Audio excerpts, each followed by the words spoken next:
essa sessão do capítulo 8, irmãos, começa a chave, o período que vai lidar com a monarquia, uma mudança agora, a mudança na estrutura da revelação, isto é, da própria redenção. Nós temos aqui o período em que nós saímos dos juízes, e agora nesse capítulo nós temos a entrada, o início de uma sessão que trata acerca da chegada do rei, da própria monarquia. Acontece, irmãos, que quando nós olhamos para a maneira como é descrita esse momento, como o texto descreve a chegada desse rei, né, você vai perceber que Deus aqui não está apenas revelando aquilo que ele é, mas revelando mais uma vez o coração do povo, aquilo que o povo anseia, e que o povo teme, e quais as razões que muitas vezes move o coração do povo na direção de orar e de pedir a Deus aquilo que eles acham que precisa. Perceba que Deus não revela apenas, irmãos, acerca dele, mas acerca da nossa própria vida. Essa é a função, podemos dizer, de 1 Samuel 8. A função de 1 Samuel 8, irmãos, é descrever como Deus revelará a natureza do seu povo mais uma vez. A exposição que você vai encontrar aqui não é fácil de ser evitada. Você vai ver em todas as letras do capítulo 8, do verso 1 até o verso 22, você vai encontrar isso. Agora veja, eles vão aprender da forma mais dura e mais difícil.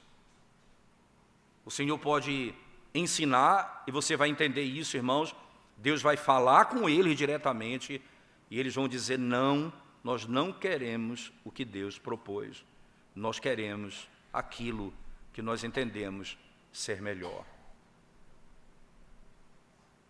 Deus os avisa, alerta, mas eles não prestam atenção nisso. Veja que tudo começa, irmãos, essa aqui é a parte introdutória do texto, né? Você vai perceber do verso 1 até o verso 4, você tem aqui um contexto básico dessa sessão. Lembre-se, tendo Samuel envelhecido, apesar de o capítulo 7, obviamente, anteceder o capítulo 8, não é um período curto de tempo aqui. Aqui Samuel já é velho, entende? No capítulo 8 você tem Samuel já envelhecido, e os filhos que ele teve já são também homens feitos e já governam e trabalham como juízes em Berseba, como nós vamos ver no texto sagrado. O texto diz assim, tendo Samuel envelhecido, constituiu seus filhos por juízes sobre Israel. E aqui entra um problema grave, irmãos. Veja, a monarquia, você pode pensar um caráter da monarquia hereditário, mas o caráter específico, como estabelecido aqui no texto de juízes, não é um processo familiar, não é o pai que escolhe os seus juízes. Aqui Samuel cometeu um erro. Colocou seus filhos para julgar. Eram seus filhos e eles julgavam em Berseba, diz o texto sagrado no versículo 2. E ele dá o nome dos filhos, Joel e o segundo, Abias, e foram juízes em Berseba. Joel e Abias, ambos juízes na região de Berseba. Agora, o que é que eles fazem, os filhos? Os filhos não andaram pelos caminhos do pai. Ora, você vai perceber que nós temos um caso muito comum acontecido lá no início do livro de Samuel com Eli e seus 2 filhos. A impiedade de Eli, aproveitando-se daquilo que os filhos faziam, é declarado no texto, mas não é essa a realidade de Samuel. Por exemplo, nós vamos ver lá na frente, quando Samuel fosse despedir do povo, ele vai dizer, tragam aqui quem eu roubei, tragam aqui quem eu fiz mal. Ele vai mostrar que ele foi justo em todos os seus caminhos. Mas os seus filhos se apartaram do Senhor. E que foi que eles Para onde o coração dele se inclinou, irmãos? Para onde o coração se inclinou? Para a avareza, para aceitar suborno e para perverter o direito. Eles recebiam suborno para poder julgar, logo, quem pagava tinha causa ganha. Eles julgavam de modo ímpio, e o Senhor vai condená-los aqui. Esse contexto é levantado, e diante desse contexto eles apresentam uma solução. Qual a solução? Precisamos de um rei. Veja, eles estão dizendo, o sistema de juízes não funciona mais. Nós precisamos, então, um novo sistema. Você percebe, irmãos, como é fácil nós acreditarmos nisso, que o problema está no sistema e não no próprio coração dos homens. Ora, você pode ter o sistema mais justo possível, se os homens que regem esse sistema são ímpios, eles vão perverter todo o sistema que existe. Não tem para onde correr com respeito a isso.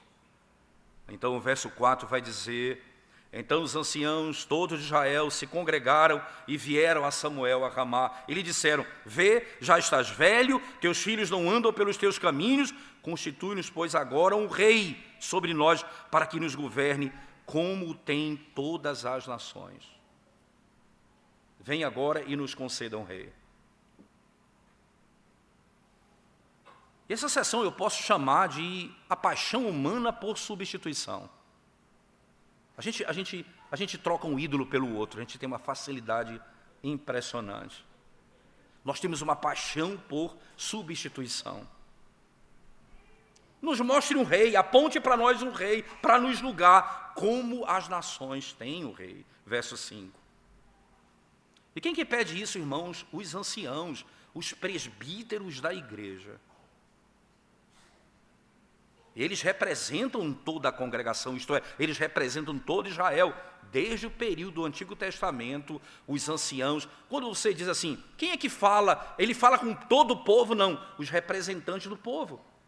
É só você lembrar, já lá em Êxodo você encontra isso.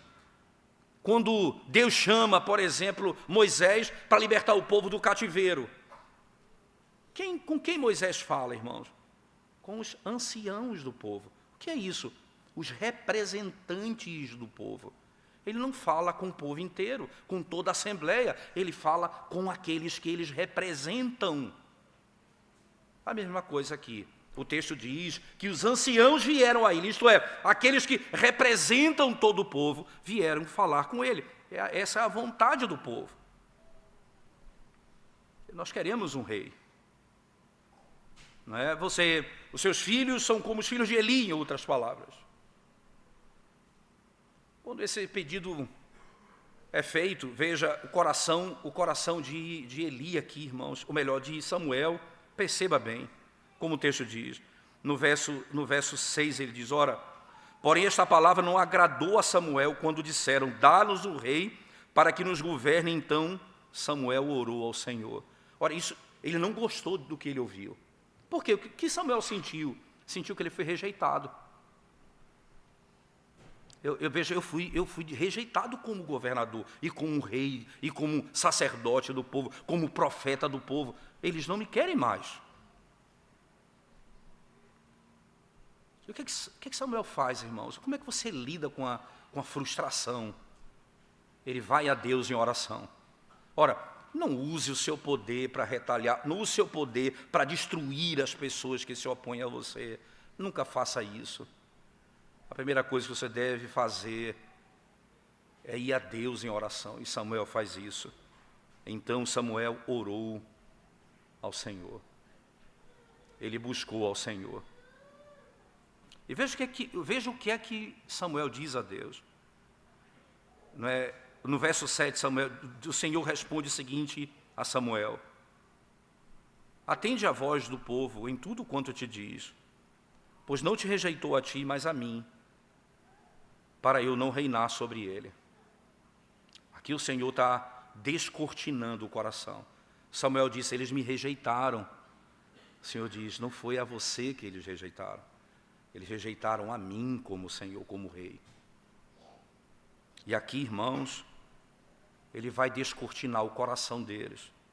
A Samuel, dizendo assim, segundo todas as obras que fez desde o dia em que o tirei do Egito até hoje, pois a mim me deixou e a outros deuses serviu, assim também o faz a ti. Desde o princípio é assim.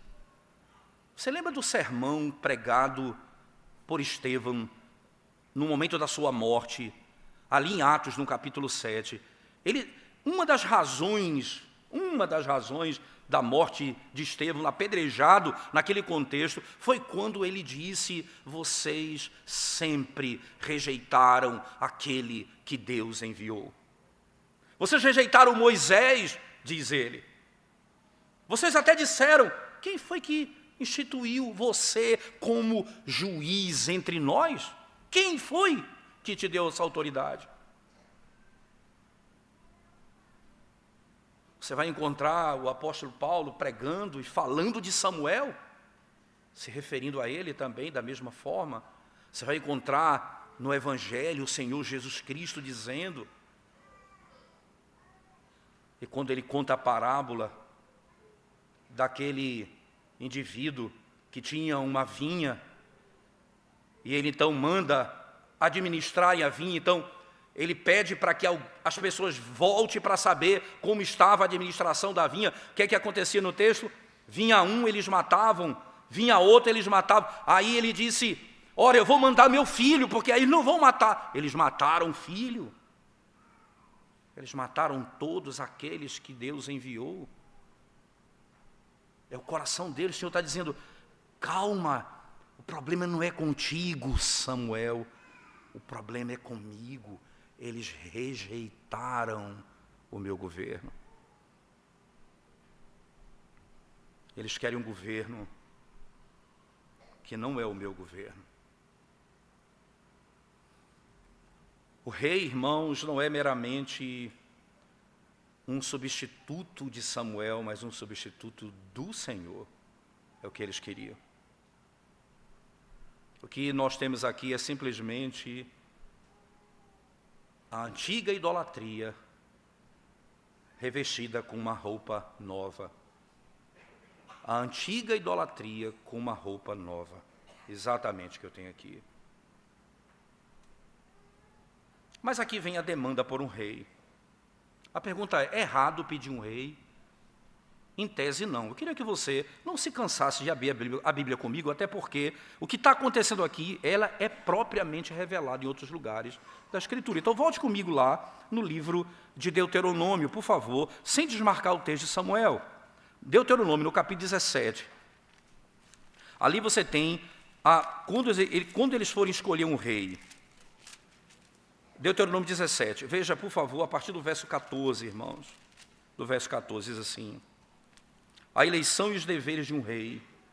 Quando entrares na terra que te dá o Senhor teu Deus, e a possuíres, e nela habitares, e disseres, estabelecerei sobre mim um rei, como todas as nações que se acham ao redor de mim. Veja, entenda, aqui já havia previsto, eles vão olhar para os reis e vão dizer, nós queremos um rei como as nações têm. Então, o pedido dos anciãos ali não está longe do que é ensinado em Deuteronômio. Mas qual é a diferença aqui, irmãos? Qual é a grande diferença? É que ele pode ser um rei como o rei de muitas nações, mas a conduta dele não é como o das nações. Por que eu sei disso? Porque a partir do verso 15 do mesmo texto de Deuteronômio 17, nós encontraremos isso. Ora, estabelecerás com efeito sobre ti como rei aquele que o Senhor, teu Deus, escolher. Veja, primeiro, quem vai escolher o rei é Deus. Homem estranho que não seja dentre os teus irmãos. Não estabelecerás sobre ti, e sim um dentre eles. Porém, este não multiplicará para si cavalos, nem fará voltar o povo ao Egito para multiplicar cavalos. E aí ele passa a descrever o caráter dele. Ele não ajuntará recurso, não irá atrás de ouro, não vai viver uma vida regalada. Esse homem, ele viverá para abençoar o povo. Eles entenderam uma parte do texto, mas não entenderam todo. Eles disseram, nós queremos um rei como as nações têm um rei. Nós queremos um rei como todas as nações têm um rei. Mas, mais uma vez, irmãos, o irônico aqui é que depois do verso 14, como nós já falamos, o rei que vocês vão ter igual às nações não pode viver como o rei das nações, os reis das nações. Porque esse é um homem de Deus, escolhido por ele. É um israelita, não é um estrangeiro. Esse não tem a prática daqueles que não conhecem a Deus. Mas aí, então vem a pergunta, qual foi o problema deles, então? Porque eles não dizem os detalhes, irmãos. Eles não dizem os detalhes de que tipo de rei eles queriam. Eles apenas dizem conforme as nações. Então, não está implícito aqui que eles queriam um rei ímpio. Não há implícito aqui. Mas Deus, quando Deus os condena, Ele está condenando o que exatamente? E aí, eu preciso que você venha comigo para 1 Samuel, de novo, mas agora para o capítulo 12, por favor. Como diz o outro, nós vamos pular uma história para entender outra. 1 Samuel, capítulo 12, quando Samuel vai resignar o seu cargo, né? Veja o verso 12 do capítulo 12 de Samuel. 1 Samuel 12, verso 12, diz assim: Vende vós que Naás, rei dos filhos de Amon, vinha contra vós outros, me disseste, não, mas reinará sobre nós o rei, ao passo que o Senhor vosso Deus era o vosso rei. Ao passo que o Senhor vosso Deus era o vosso rei. Veja, irmãos, vendo vós que Naás, rei dos filhos de Amon, vinha contra vós outros, me dissestes, não, mas reinarás sobre nós um rei, ao passo que o Senhor vosso Deus era o vosso rei. Era o vosso rei. Na emergência que o texto descreve aqui, irmãos, não há clamor por libertação. Eles não estão clamando por libertação, como acontece aqui.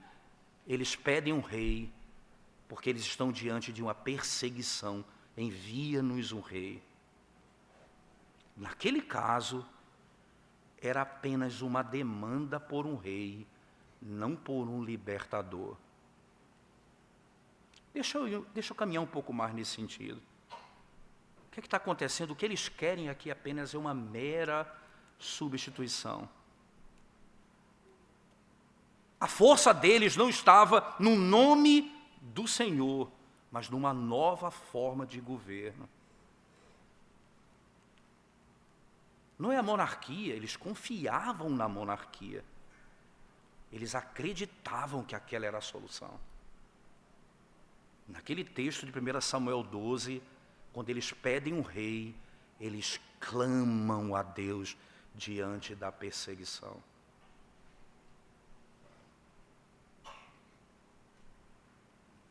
Se você olhar comigo, o Salmo de número 118, no versículo 8 e 9, o salmista diz assim, Salmo de número 118, versículo 8 e 9, diz assim a palavra de Deus, irmãos. 8 e 9. Melhor é buscar refúgio no Senhor do que confiar no homem.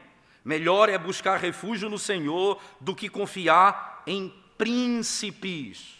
Melhor é buscar refúgio no Senhor do que confiar em príncipes. Ali, naquele contexto de 1 Samuel 12, ele está descrevendo, eles buscaram o rei porque careciam da misericórdia de Deus. E o texto diz, naquele tempo, eu era o rei de vocês. Eles clamam a Deus por socorro. Vamos parar aqui um pouquinho, irmãos, para refletir. Voltemos para 1 Samuel 8. Vamos refletir um pouco diante dessas informações que eu acredito serem fundamentais para o entendimento do texto. Veja, quando você olha para o que está no capítulo 8 e você analisa o que o capítulo 12 explica, E olha para o Deuteronômio 17, você está vendo que pedir um rei segundo o mundo não era o problema. Um rei, segundo os reis das nações, não era um problema. Mas o rei teria que ter o caráter como descrito em Deuteronômio 17. Eles não tinham problema naquele momento, eles queriam apenas uma substituição de governo, trocar juízes pela monarquia. Era uma mera mudança de governo. Isso nos leva a entender outros aspectos importantes. Veja, o que foi que aconteceu para que houvesse grande mudança em Israel? No capítulo 7 de 1 Samuel, o versículo 12 diz assim, 1 Samuel 7:12, tomou então Samuel uma pedra e a pôs em Mispa e Sem, e lhe chamou Ebenezer e disse, até aqui nos ajudou o Senhor. O que aconteceu ali? Eles clamaram a Deus por socorro e Deus os socorreu. Entende? Ali Deus os visitou. No capítulo 7, daí a razão dessa história está no capítulo 8, não pelo tempo, porque se passou muito tempo, mas para um contraste interessante entre as duas histórias. Enquanto ali eles clamaram e Deus os visitou, aqui eles não clamaram, eles apelam apenas para uma mudança de governo, não por uma mudança de vida e pelo arrependimento verdadeiro. O capítulo 7, sem dúvida, é um contraste do capítulo 8. Você vai perceber isso, irmãos. O capítulo 4 provê o paralelo nessa história toda. Agora, note bem, depois do capítulo 7, com o foco apropriado na oração, no retorno de Deus, na mudança, e depois do capítulo 8, apenas uma provisão mecânica de segurança. Uma provisão mecânica. O que o capítulo 4 fala, o que você vai encontrar anteriormente, é que eles pediram a arca mecanicamente para poder ser liberto dos inimigos. De novo eles caem na mesma armadilha. Mecanicamente eles querem agora trazer uma transformação que não vai acontecer no texto, naquele momento. Eles querem manipular Deus. Aqui é mais uma vez superstição, irmãos. Nós queremos um rei sobre nós, que venha substituir Deus. É a mesma idolatria, com uma roupagem diferente. Deixa eu fazer algumas implicações e aplicações dessa primeira sessão para nós, por favor, irmãos. Aqui existem muitas instruções, eu queria me deter em algumas delas. Primeiro, perceba que nós temos uma tendência natural de acessar os nossos problemas mecanicamente, ao invés de espiritualmente. Nós vamos fazer isso. O que nós começamos a pensar? Veja, a igreja está fria, a igreja, a reunião de oração vazia, as vigílias vazias, há uma falta de compromisso na presença de Deus. O que a gente pensa logo? Nós vamos mudar a maneira de fazer a vigília. Nós vamos mudar a maneira de orar. Nós vamos fazer o seguinte, nós vamos criar pequenos grupos, porque, veja, nós vamos criar soluções. Nunca a saída é, nós vamos nos arrepender dos nossos pecados, nós vamos suplicar a misericórdia de Deus e vamos clamar a Deus por socorro. Nós queremos uma solução mecânica. E é assim que funciona na nossa vida. São saídas fáceis que nós queremos encontrar. Eu estou com um problema financeiro na minha casa, minha família, eu vou começar a dar o dízimo. Uma saída mecânica, porque se eu der o dízimo, Deus está obrigado a me abençoar. E aí, mecanicamente, eu resolvo o meu problema. Mas não me arrependi dos meus pecados. Eu não supliquei as misericórdias de Deus. Eu quero apenas uma substituição. Uma coisa pela outra.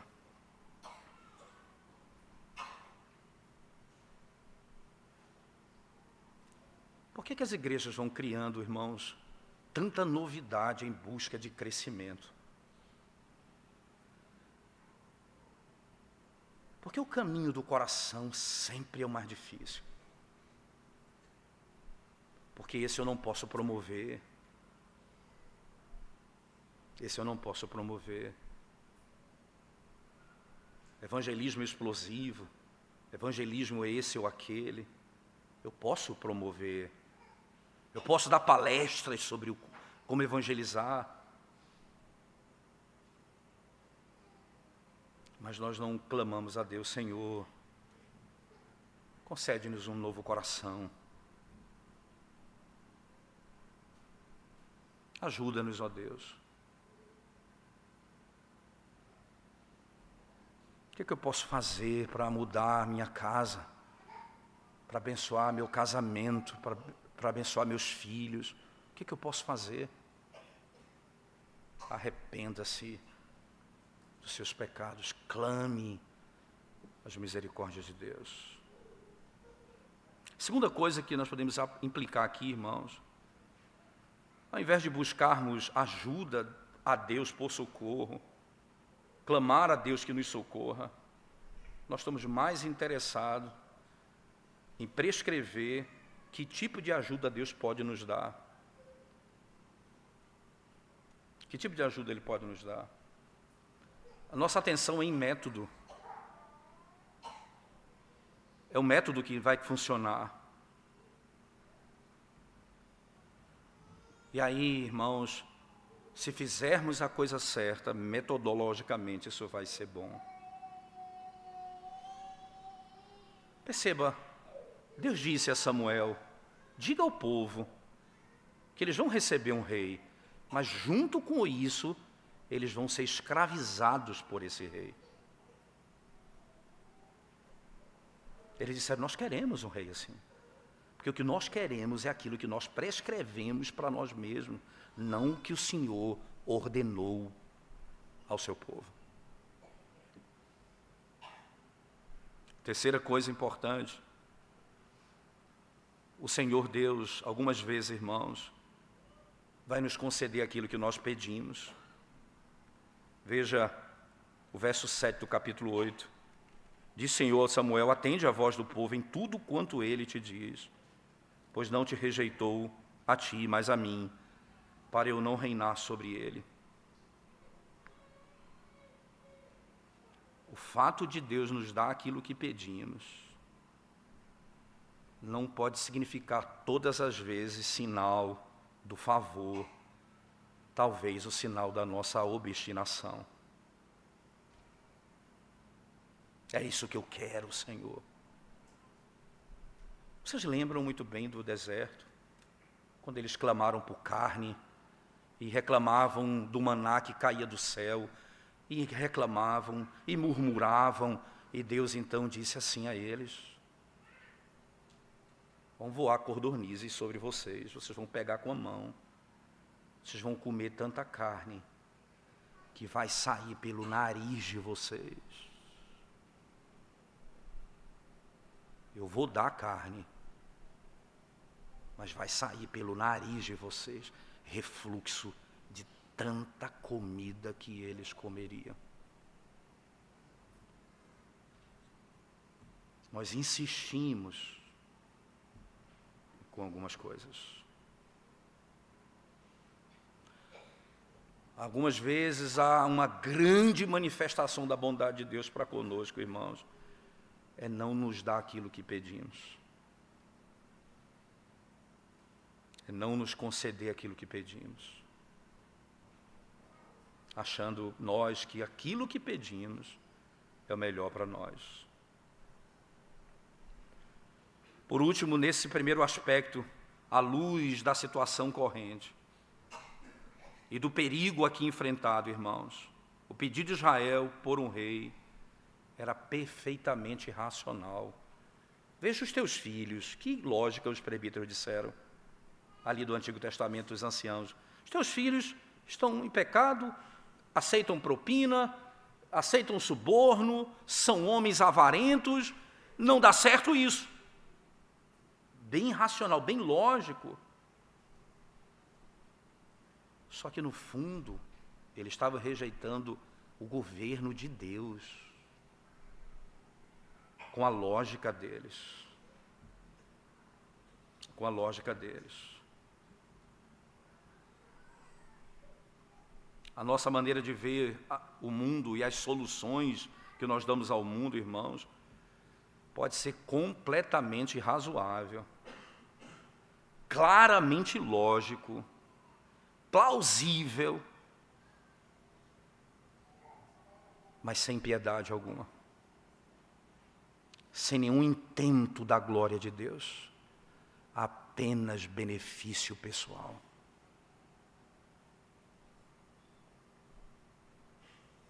Apenas benefício pessoal.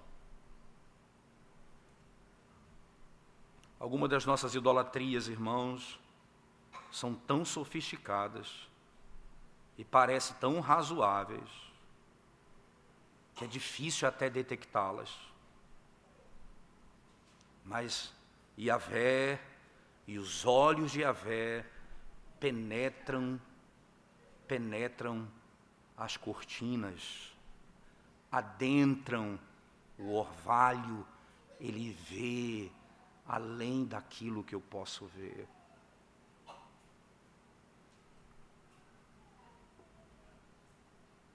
O que Samuel viu e sentiu foi que Cristo sofreu em Lucas 19:14.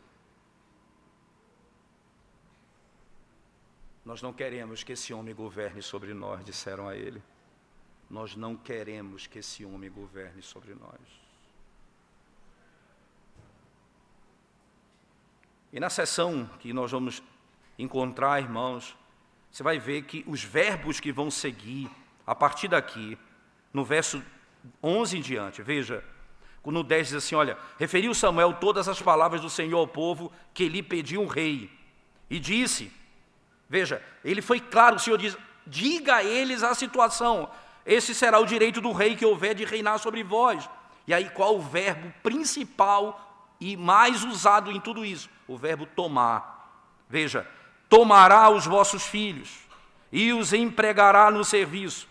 Verso 13, tomará as vossas filhas. Verso 14, tomará o melhor das vossas lavouras. E ele vai descrevendo. Verso 16, também tomará os vossos servos. Ele vai tomar tudo o que é seu. Ele vai escrever. Veja, o Senhor está dizendo, eu vou lhes dar um rei e ele tomará de vocês tudo.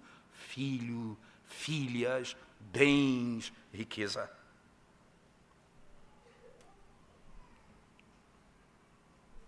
A partir daqui, eles vão declarar as palavras mais difíceis desse texto. O Senhor diz no verso 18, então naquele dia clamareis por causa do vosso rei que houverdes escolhido, mas o Senhor não vos ouvirá naquele dia. Deus não vai atender as suas orações.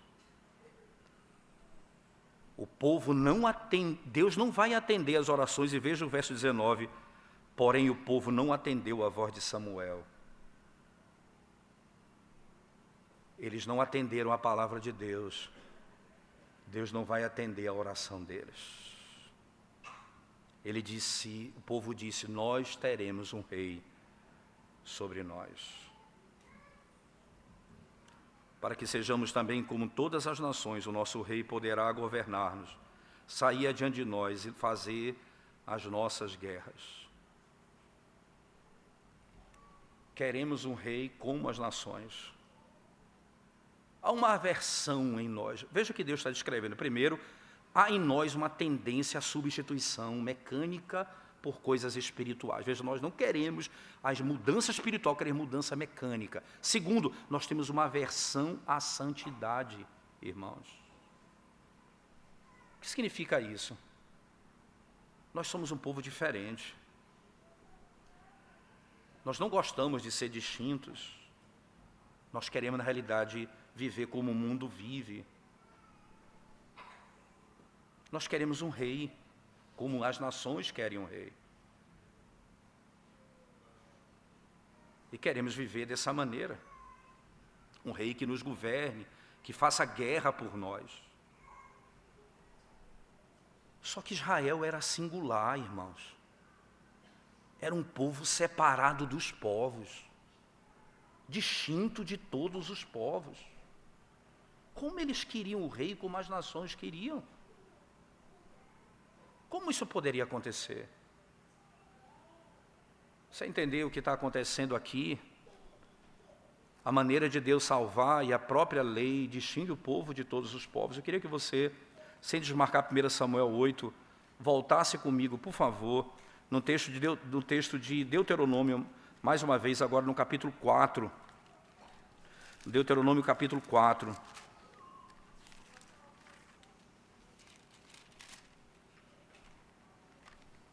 Versículo 32 até em diante, mas veja só, Deuteronômio 4, 32 em diante, diz assim o texto.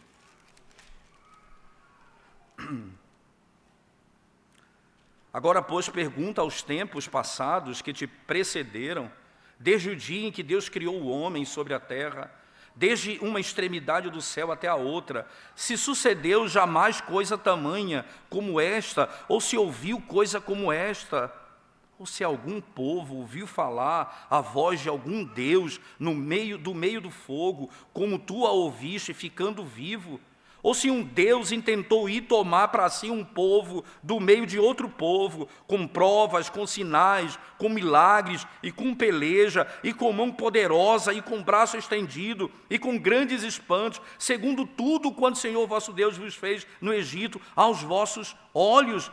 A ti te foi mostrado, para que soubesses que o Senhor é Deus, nenhum outro há senão Ele. Dos céus te fez ouvir a sua voz, para te ensinar. E sobre a terra te mostrou o seu grande fogo, e do meio do fogo ouviste as suas palavras. Que povo há igual a esse povo?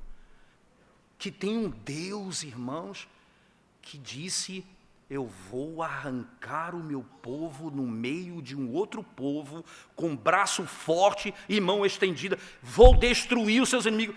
É o Deus do Senhor dos Exércitos que levanta a guerra contra os inimigos do seu povo. Eles queriam um rei que guerreasse por eles. Eles acabaram de ver que Deus destruiu os filisteus sem precisar de Israel.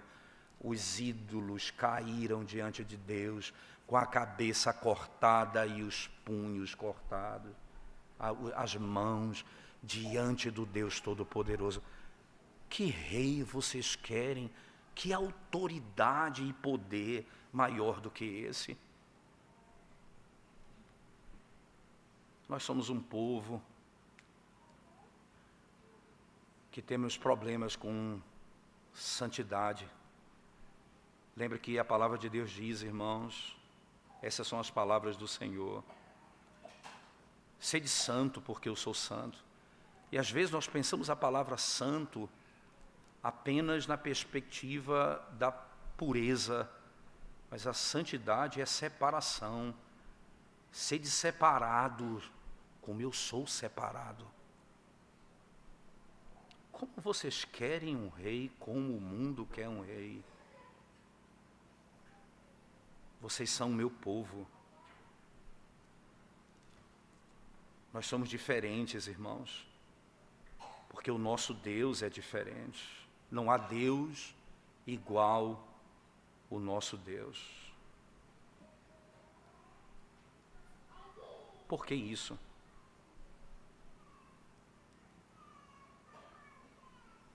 Se não for isso, por que buscamos pureza na nossa conversa, irmãos? No conversar com os outros irmãos? Por que a fidelidade no casamento?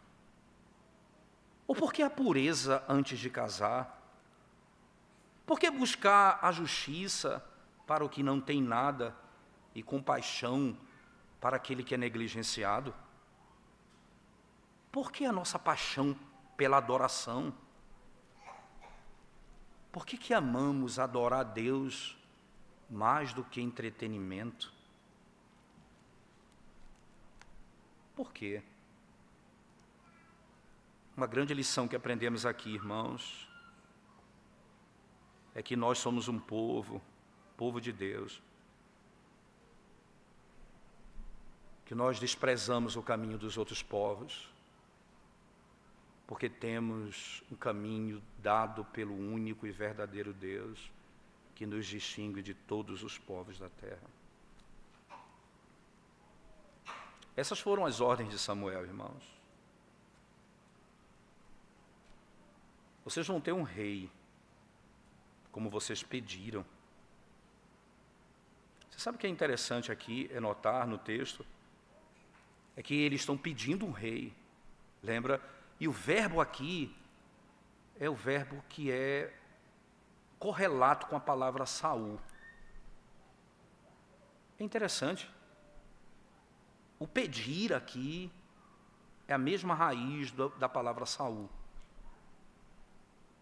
E nós acabamos de vir de uma história de um homem que tem o nome Deus me deu aquilo que eu pedi. O nome dele chama Samuel. Eu pedi e Deus me deu. O que vocês pedem a mim não é como Ana pediu, não é um coração quebrantado de quem quer servir a Deus de todo o coração. Vocês querem apenas fugir da santidade e querem viver uma nova era sem verdadeiro coração e verdadeiro arrependimento de alma. A história encerra apenas com um tom triste, podemos dizer assim. De alguma maneira, assim leio o texto. Ouvindo, pois, Samuel todas as palavras do povo, as repetiu perante o Senhor. Então o Senhor disse a Samuel: atende à sua voz, estabelece-lhe um rei. Samuel disse aos filhos de Israel: volte cada um para a sua cidade. Não houve alegria na resposta de Deus, porque eles quiseram um rei no lugar de Deus. O profeta não declara isso com alegria de alma. Cada um volte para a sua casa. Vamos escolher um rei para vocês.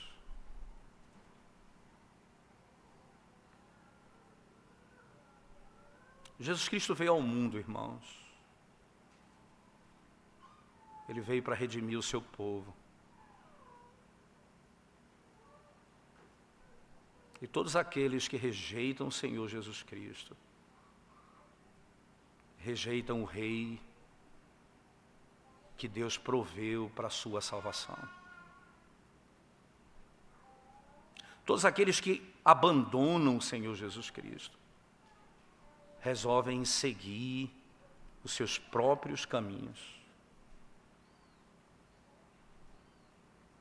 Rejeitaram o Senhor dos exércitos. Rejeitaram aquele que é o Deus de toda a glória, para seguirem o seu próprio coração.